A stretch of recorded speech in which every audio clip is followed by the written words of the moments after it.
nga mga ka-uwo, pupunta nga tayo sa pag-games ni Kuya Lods Bay. Siyempre, ikaw pa naman ang unang sahod mo. Siyempre, papag-games mo na yan. Wow, sana all. Siyempre, kasama ko ayan sila. Ayan, apat kayo pala dyan mga ka-uwo. Ito na pala yung madadaanan natin sa papunta sa whole court ng basketballan mga ka-uwo. Siyempre, papasok na kami dyan mga ka-uwo. Ayan, ang ganda pala dyan mga ka-uwo. So, may naghihintay na pala sa amin mga ka-uwo. Siyempre, ikaw ba naman magpapagames? Wow, sana all. Siyempre, tinignan ko muna yung palibot niya mga ka-uwo. Wow, ang ganda talaga mga ka-uwo. Nagpa-practice na mag-shoot. Ewan ko lang kung makakashoot pa mamaya. Ayan. Siyempre, yan pala yung palibot ng ewan ko anong tawag nila dito mga ka-uwo. Ewan ko anong company po ito. Siyempre, para makita nyo na gano'ng kaluwang ka-uwo. So, yan nga ka-uwo. Nag-explain na si Boss Lods Kuya Bay. Challenge dito ka-uwo. Shoot mo. May 5 real ka. Wow!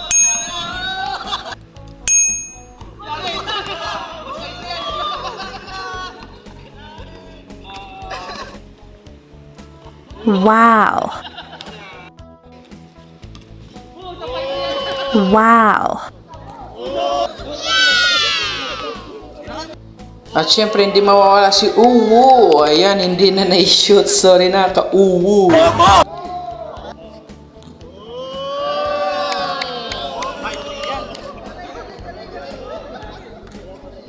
Ayan, maraming salamat mga ka-uwo. Siyempre sa mga nanalo dyan, congrats po sa inyo mga ka-uwo. Hope na nag-enjoy po kayo at maraming salamat din kay Kuya Vibes Lods. Uwo, ayan, God bless!